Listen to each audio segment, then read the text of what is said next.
সাবেক স্বরাষ্ট্রমন্ত্রী কামালের নির্দেশে সমন্বয়কদের খাবারের ছবি প্রকাশ করেন সাবেক ডিবি হারুন। ট্রাইব্যুনালে কল রেকর্ড উপস্থাপন। রামেসা হত্যা মামলার ডেথ রেফারেন্স ও আপিল শুনানির সব প্রস্তুতি শেষ, জানালেন অ্যাটর্নি জেনারেল।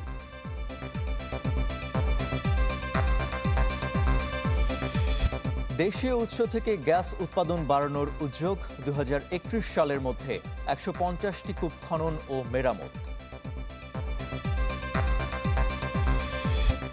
উদ্বোধনের পর স্বেচ্ছাসেবক দিয়ে চলছে জুলাই স্মৃতি জাদুঘর। জনবল সংকটে নিরাপত্তা নিয়ে শঙ্কা।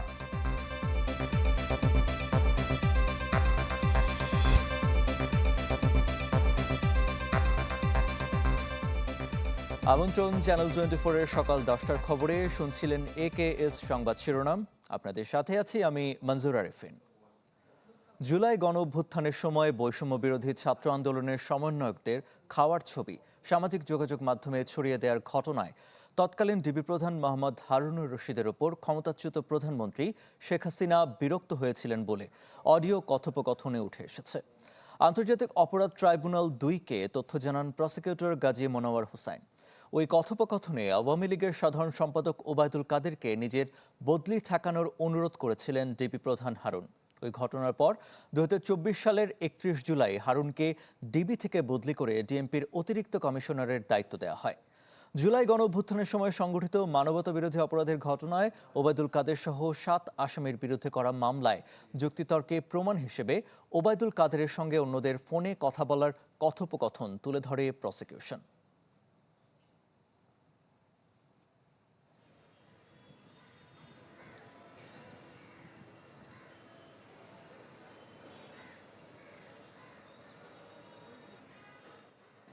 এই কথোপকথনে হারুন সাহেব বলছেন যে উনাকে সরকারের তৎকালীন স্বরাষ্ট্রমন্ত্রী এবং এসবি প্রধান মনির সাহেব নির্দেশ করেছিলেন তাদেরকে আটক রাখা। বিশেষ করে হারুন সাহেবের বিরুদ্ধে তৎকালীন প্রধানমন্ত্রী একটা বিষয়ে অসন্তুষ্ট হয়েছিলেন। এই সমন্বয়কদেরকে সরকারের নির্দেশে গ্রেফতার করা হয়েছিল, গুম করা হয়েছে, নির্যাতন করা হয়েছে। এই ব্যাপারে শেখ হাসিনার কোনো বক্তব্য ছিল না, কিন্তু তাদেরকে সাথে হারুন সাহেব খেয়ে যে ভিডিওটা পাবলিশ করেছিলেন, ওই ভিডিও থেকে সাধারণ মানুষ খুব রিয়্যাক্ট করেছিল যে এরকম ইয়াং 6টা আন্দোলনকারীকে আটকিয়ে তাদের সাথে খাইয়ে সেটা আবার পাবলিকলি ছেড়ে দেওয়া, এটা সাধারণ মানুষের মধ্যে খুবই রিয়াকশন। এদিকে ব্রিক্স সম্মেলন কিংবা দ্বিপক্ষীয় বৈঠক, প্রধানমন্ত্রী তারেক রহমানের অপেক্ষায় ভারত। একই সাথে শেখ হাসিনার প্রত্যর্পণে ঢাকার প্রস্তাব দিল্লি পর্যবেক্ষণ করছে বলে জানিয়েছেন ভারতের পররাষ্ট্র মন্ত্রণালয়ের মুখপাত্র রণধীর জয়সওয়াল। তবে প্রধানমন্ত্রীর তথ্য উপদেষ্টা ডক্টর জাহিদুর রহমান জানান, ভারত সফরের দিন তারিখ এখনও ঠিক হয়নি। একের পর এক বৈঠক, বিবৃতি কিংবা কাগজ কলমের চেষ্টা, কিছুতেই যেন গলছে না ঢাকা দিল্লি সম্পর্কের বরফ। বরং পলাতক সাবেক প্রধানমন্ত্রীর দিল্লিতে মতবিনিময় ঘিরে তিক্ততা নেয় নতুন মাত্রা। এরপরে ঢাকার প্রতিবাদ, প্রধানমন্ত্রী তারেক রহমানের সাথে দীনেশ ত্রিবেদীর বৈঠকেও দিল্লিকে দেয়া হয় বাংলাদেশের স্বার্থ সংশ্লিষ্ট ইস্যুতে স্পষ্ট বার্তা। এমনই এক প্রেক্ষাপটে নিয়মিত ব্রিফিংয়ে ভারতের পররাষ্ট্র মন্ত্রণালয়ের মুখপাত্র রণধীর জয়সওয়াল জানান, শুধু ব্রিক্স সম্মেলনই নয়, দ্বিপাক্ষিক বৈঠকের জন্যও আমন্ত্রণ জানানো হয়েছে তারেক রহমানকে। We had earlier in February invited Prime Minister of Bangladesh to visit India, and subsequent to that we've also invited Prime Minister of Bangladesh to visit India for the BRICS summit. দ্বিপাক্ষিক সম্পর্কের এমন টানা পড়েন নিয়ে সচিবালয়ে কথা বলেন তথ্য উপদেষ্টা। আবারও জানান, প্রধানমন্ত্রী কবে ভারত যাবেন সেই সিদ্ধান্ত এখনো হয়নি। পররাষ্ট্রমন্ত্রী যেটা বলেছেন, ব্রিক্সে যে সম্মেলন হচ্ছে তার কথার মধ্যে এক ধরনের ইঙ্গিত ছিল, আপনারা খেয়াল যদি করেন, যে ওখানে বাংলাদেশের প্রধানমন্ত্রীকে ইনভাইট করা হয়নি, তাই না? ওখানে বিমস্টেকের প্রেসিডেন্টকে ইনভাইট করা হয়েছে। আর এর ছাড়াও একটা দাওয়াত আছে, তিনি যেটা বলছেন, আমাদের সরকার গঠন হওয়ার পর ভারতের প্রধানমন্ত্রী যে অভিনন্দন বার্তা দিয়েছেন সেখানে সফরের আমন্ত্রণ ছিল। সুতরাং সফর যে কোনো সময় হতে পারে, এটা আপনারা। ভারতের গোয়েন্দা সংস্থা র প্রধান পরাগ জৈনের ঢাকা সফর নিয়ে জল্পনার কিছু নেই বলে জানান ডাক্তার জাহিদুর রহমান। তিনি চায়না থেকে ঢাকায় এসেছেন, সো এটা তার এক ধরনের সফর, এবং আমাদের যে কাউন্টার পার্ট আছে তার সাথে বসবেন। এটা নিয়ে মনে হয় না সরকার যদি মনে করে সেই সফরের পর সেখানে কোনো একটা স্টেটমেন্ট সরকারের দিক থেকে হয়তো দেওয়া হবে, কিন্তু এটা নিয়ে স্পেকুলেশনের কিছু নেই। মানে অনেকে প্রধানমন্ত্রীর তথ্য ও সম্প্রচার উপদেষ্টা জানান, শুধু সাকিব কিংবা শেখ হাসিনা নয়, যে কেউ দেশে ফিরতে চাইলে পূর্ণ নিরাপত্তায় বিচারিক প্রক্রিয়ার মুখোমুখি হবেন। পূর্ণ নিরাপত্তার সাথে তিনি আসবেন, পূর্ণ নিরাপত্তার সাথে তিনি বিচারিক প্রক্রিয়ায় যাবেন, পূর্ণ অধিকার ভোগ করবেন বিচারিক প্রক্রিয়ায়, যা যা করা দরকার। তারপর আদালত যে সিদ্ধান্ত নেবে সেটা আমরা সবাই মেনে নেব। ধন্যবাদ। স্বপ্নিল শাহরিয়ার শিশির, চ্যানেল 24, ঢাকা। ভারতের সাথে সম্পর্ক এগিয়ে নিতে সহায়ক পরিবেশ তৈরির বিষয়ে বাংলাদেশের দাবি দেশটির প্রধানমন্ত্রী নরেন্দ্র মোদীর কাছে পৌঁছে দিয়েছেন বাংলাদেশে নিযুক্ত ভারতের হাইকমিশনার দীনেশ ত্রিবেদী। প্রধানমন্ত্রী তারেক রহমান সহ সরকারের শীর্ষ পর্যায়ের নেতাদের সাথে ধারাবাহিক বৈঠকের পর মঙ্গলবার দিল্লিতে মোদীর সাথে আলোচনা করেন তিনি। এতে দুই দেশের সংবেদনশীল বিষয়ে আলোচনা হয়। এ সময় ঢাকা দিল্লি সম্পর্ক এগিয়ে নিতে মোদীর দিক নির্দেশনা চেয়েছেন দীনেশ ত্রিবেদী। বিশেষ করে দুই দেশের বহুমাত্রিক এবং দীর্ঘস্থায়ী সম্পর্ককে গঠনমূলক এবং জনগণ কেন্দ্রিক দৃষ্টিভঙ্গির মাধ্যমে বিকশিত করতে করণীয় নিয়ে মোদীর পরামর্শ চেয়েছেন তিনি। এর আগে প্রধানমন্ত্রী তারেক রহমানের সাথে বৈঠক নিয়ে সংবাদ সম্মেলনে বাংলাদেশের পররাষ্ট্রমন্ত্রী খলিলুর রহমান দুই দেশের সম্পর্ক এগিয়ে নিতে প্রয়োজনীয় সহায়ক পরিবেশ তৈরির বিষয়ে গুরুত্ব দেন।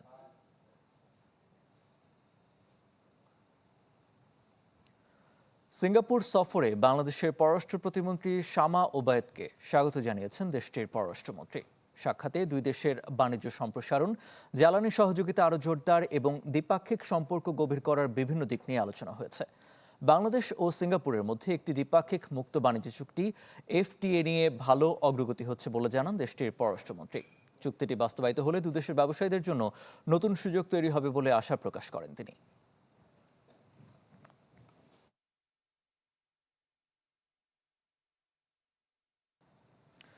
শিশু রামেসা ধর্ষণ এবং হত্যা মামলার ডেথ রেফারেন্স এবং আপিল শুনানির সব প্রস্তুতি সম্পন্ন হয়েছে। ফেনীর মাদ্রাসা ছাত্রী নুসরাত এবং মাগুরার শিশু আসিয়া হত্যা মামলার শুনানির পরই শুরু হবে শিশু রামেসা হত্যার মামলার শুনানি কার্যক্রম। বুধবার সকালে অ্যাটর্নি জেনারেল রুহুল কুদ্দুস কাজল বিষয়টি নিশ্চিত করেছেন। এর আগে বিচারপতি বিশ্বদেব চক্রবর্তী এবং বিচারপতি KM রাশিদুজ্জামান রাজার দ্বৈত হাইকোর্ট বেঞ্চ স্টেট ডিফেন্স নিয়োগের জন্য সলিসিটরকে নির্দেশ দেন। এই নির্দেশের পর 25 জুন এই মামলায় মৃত্যুদণ্ডপ্রাপ্ত আসামি সোহেল রানা এবং তার স্ত্রী স্বপ্না আক্তারের পক্ষে আইনি লড়াইয়ের জন্য সুপ্রিম কোর্টের আইনজীবী হাফিজুর রহমান খান রাষ্ট্র নিযুক্ত আইনজীবী হিসেবে নিয়োগ পান। গত 19 মে রামেসাকে ধর্ষণ শেষে হত্যা করেন সোহেল রানা। এই অপরাধে তাকে পূর্ণ সহায়তা করেন তার স্ত্রী স্বপ্না আক্তার। অপরাধের গভীরতা বিবেচনা করে দুজনকে মৃত্যুদণ্ড দেয় ঢাকার শিশু অপরাধ দমন ট্রাইব্যুনালের বিচারক মাসরুর সালিকিন। রায়ের পর দুই আসামিকে পাঠানো হয় কন্ডেম সেলে। কন্ডেম সেল থেকে তারা রায়ের বিরুদ্ধে জেল আপিল করেন। রাষ্ট্রপতি নির্বাচনে দলীয় প্রার্থীর বিপক্ষে ভোট দিতে পারবেন না সংসদ সদস্যরা। অধিবেশন কক্ষে থাকবে স্বচ্ছ ব্যালট বক্স। গণনার পর প্রাথমিক ফলাফল ঘোষণা করবেন নির্বাচনী কর্তা। প্রস্তুতি সভা শেষে জাতীয় সংসদের চিফ হুইপ জানান, এখনও রাষ্ট্রপতি প্রার্থী ঠিক করেনি বিএনপি। আর বিরোধী দল বলছে, রাজনৈতিক অবস্থান জানান দিতেই রাষ্ট্রপতি নির্বাচনে অংশগ্রহণ। সংসদীয় গণতন্ত্রের যাত্রা শুরুর সময়টার পর মাত্র দ্বিতীয়বারের মতো অনুষ্ঠিত হতে যাচ্ছে রাষ্ট্রপতি নির্বাচনে ভোট। সবশেষ 1991 সালের সেই নির্বাচনে জয়ী হয়েছিল বিএনপি প্রার্থী আব্দুর রহমান বিশ্বাস। এবার 20 আগস্টের রাষ্ট্রপতি নির্বাচন ঘিরে প্রস্তুতিমূলক সভা করে সংসদ ও নির্বাচন কমিশন। বৈঠক হয় 2 ঘন্টা। এরপর গণমাধ্যমের মুখোমুখি হয় সরকার ও বিরোধী দল। এ সময় সরকার দলীয় চিফ হুইপ জানান, এখনও দলীয় প্রার্থী ঠিক করেনি বিএনপি।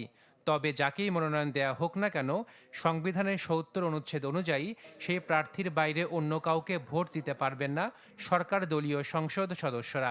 বিএনপি দলীয় প্রার্থী আমরা এখনও সিদ্ধান্ত ফাইনাল করিনি। মাননীয় প্রধানমন্ত্রী তিনি ঘোষণা করবেন। দলের সিদ্ধান্তের বাইরে তারা কোনো সিদ্ধান্ত গ্রহণ করতে পারবে না। যদি সিদ্ধান্ত গ্রহণ করে সেক্ষেত্রে তাদের সদস্যপদ বাতিল হবে। বিরোধী দলীয় চিফ হুইপ জানান, তাদের প্রার্থী যে গ্রহণযোগ্য সেই রাজনৈতিক অবস্থান তুলে ধরতেই নির্বাচনে অংশ নেয়া। যে গণতন্ত্রের জন্য একটা অংশগ্রহণমূলক নির্বাচন প্রয়োজন এবং আমরা দেশকে আমাদের সেই রাজনৈতিক অবস্থানটাও জানান দিতে চাই যে আমাদের যিনি প্রার্থী তাকে আমরা মনে করছি এই মুহূর্তে বাংলাদেশের অভিভাবকত্ব হিসেবে তিনি সবচেয়ে গ্রহণযোগ্য হবেন। রাষ্ট্রপতি নির্বাচনে ভোট হবে প্রকাশ্যে, ব্যালট পেপারে দিতে হবে ভোটারের পূর্ণ নাম স্বাক্ষর। ভোটের জন্য সংসদে বৈঠক ডাকবে ইসি, দেয়া হবে 3টি স্বচ্ছ ব্যালট বক্স। অধিবেশন কক্ষে মাননীয় সংসদ সদস্যরা তারা স্ব অবস্থানে তাদের আসনে বসবেন। আমরা যারা সহায়ক কর্মকর্তা থাকব, আমি সহ আমরা তাদের কাছে তাদের ব্যালট পেপারটা পৌঁছে দেব। পৌঁছে দেওয়ার পরে তারা যারা মনোনীত তাদের প্রার্থীকে স্বাক্ষর করে চিহ্নিত করে সামনে 3টা ব্যালট বক্স রাখার কথা বলা হয়েছে। 3টা ব্যালট বক্সের যে কোনোটাই তারা ভোট কাস্ট করবেন। ভোট গণনা শেষে প্রাথমিক ফলাফল অধিবেশন কক্ষে ঘোষণা করবেন নির্বাচনী কর্তা। Ashikin Prince, channel 24, Dhaka. 5 August আনুষ্ঠানিক উদ্বোধন হলেও এখনও কোনো জনবল নিয়োগ হয়নি জুলাই গণ অভ্যুত্থান স্মৃতি জাদুঘরে। বর্তমানে স্বেচ্ছাসেবকদের অংশগ্রহণই চলছে এর কার্যক্রম। এমন অবস্থায় দ্রুত ধাপে ধাপে নিয়োগ প্রক্রিয়া শুরুর কথা জানিয়েছেন জাতীয় জাদুঘরের মহাপরিচালক তানজিম ওয়াহাব। তবে জনবল সংকটে জাদুঘরের ব্যবস্থাপনা এবং নিরাপত্তা নিয়ে শঙ্কা জানিয়েছেন সাবেক সংস্কৃতি উপদেষ্টা মোস্তফা সরোয়ার ফারুকী। মুহাজির হকের রিপোর্ট। উদ্বোধনের পর থেকে জুলাই জাদুঘর ঘিরে আগ্রহের শেষ নেই ছাত্র জনতার। দূর দূরান্ত থেকে প্রতিদিনই আসছেন অসংখ্য মানুষ, কিন্তু এর ব্যবস্থাপনা ও নিরাপত্তা নিয়ে সামনে এসেছে নানা প্রশ্ন। 17 একর আয়তনের বিশাল জায়গার ওপর নির্মিত এই জাদুঘরের দুয়ার খুললেও এখানে জনবল নিয়োগ হয়নি একজনও। ফলে আপাতত অতিরিক্ত দায়িত্ব হিসাবে কাজ চালিয়ে নিচ্ছেন জাতীয় জাদুঘরের 35 জন কর্মকর্তা। পরিস্থিতি সামাল দিতে যুক্ত করা হয়েছে বিএনসিসি স্কাউটের 50 জন স্বেচ্ছাসেবক, আর নিরাপত্তায় কাজ করছেন 80 জন এপিবিএন সদস্য এবং 105 জন আনসার। এই অবস্থায় নিরাপত্তা প্রোটোকল ও ব্যবস্থাপনা নিয়ে শঙ্কা দেখছেন জুলাই জাদুঘরের অন্যতম কারিগর সাবেক সংস্কৃতি উপদেষ্টা Mostofa Sarwar Farooki. Unfortunately proper staff এবং সিকিউরিটি প্রোটোকল নিয়োগ না দেওয়াতে এখন এটার কোনো মেনটেন করা হচ্ছে না। এখন যা দেখছেন আপনারা, এটা তো প্রায় আমরা এর কাছাকাছি এটাই অলমোস্ট রেডি করে দিয়ে এসেছি আমরা। কিছু জিনিস তারা চেঞ্জ করেছে, 5 মাস আরামসে করা যেত। কে বা কারা এই সময়টা নষ্ট করেছে, এটা আমি মনে করি মাননীয় প্রধানমন্ত্রীর দপ্তর এটা চেক করা উচিত। ফারুকী জানান, তার দায়িত্ব পালনের সময় জুলাই জাদুঘরে ঘটেছিল তথ্য চুরি ও বিস্ফোরক আতঙ্কের ঘটনা। আমরা প্রথম থেকে জানতাম এটা সবচেয়ে ভালনারেবল একটা ইনস্টলেশন। আমি ফোনে খবর পেলাম যে জুলাই জাদুঘরে গ্রেনেড পাওয়া গেছে। জানা গেল যে ডগ স্কোয়াড গেছে, সুইপিং করছে, ডাস্টবিনের মধ্যে কেউ সাউন্ড গ্রেনেড রেখে গেছে। আমি তখনই বুঝলাম যে ইয়েস, এটা টার্গেটেড হবে। এটা ইলেকশনের 2 মাস আগে এরকম সময় বোধ হয় একটা ছেলে, তাকে ওখানে ধরা হলো যে ক্লিনার সেজে 2 মাস ধরে কাজ করছে আর গোপনে এখানকার ছবি তুলে তুলে বিভিন্ন টেলিগ্রাম গ্রুপে পাঠাচ্ছে। এবং পরে ডিবি এসে অ্যারেস্ট করার পরে জানা গেল সে নেত্রকোনায় জুলাই গণহত্যা মামলার আসামি। জাতীয় জাদুঘরের মহাপরিচালক বলছেন, চলতি মাসেই শুরু হবে জুলাই জাদুঘরের জনবল নিয়োগ। ধাপে ধাপে যুক্ত হবে 107 জন, এছাড়া আউটসোর্সিং করা হবে 82 জন। নিরাপত্তা আমাদের জন্য সবচেয়ে বড় কনসার্ন। এই জাদুঘরটা কিন্তু স্বায়ত্তশাসিত জাদুঘর, এটা কিন্তু জাতীয় জাদুঘরের কোনো শাখা জাদুঘর নয়। এখানে আসলে পূর্ণ নজরদারি আছে। আমাদের যে লোকবল একটু কম, সেই বিষয়ে আমরা আমাদের অ্যালার্টটা জানিয়েছি এবং আমরা খুব দ্রুত আমরা বলছি যে এখানে খুব ভালো কিছু পদক্ষেপ নেওয়া হবে। জুলাই জাদুঘরের নিরাপত্তায় দৈনিক কাজ করছেন অন্তত 40 জন পুলিশ সদস্য। প্রতিষ্ঠানটি কেপিআই-ভুক্ত হয় এর নিরাপত্তা আরও জোরদার করতে চায় জাদুঘর কর্তৃপক্ষ। মুহাজির হক, চ্যানেল 24, ঢাকা।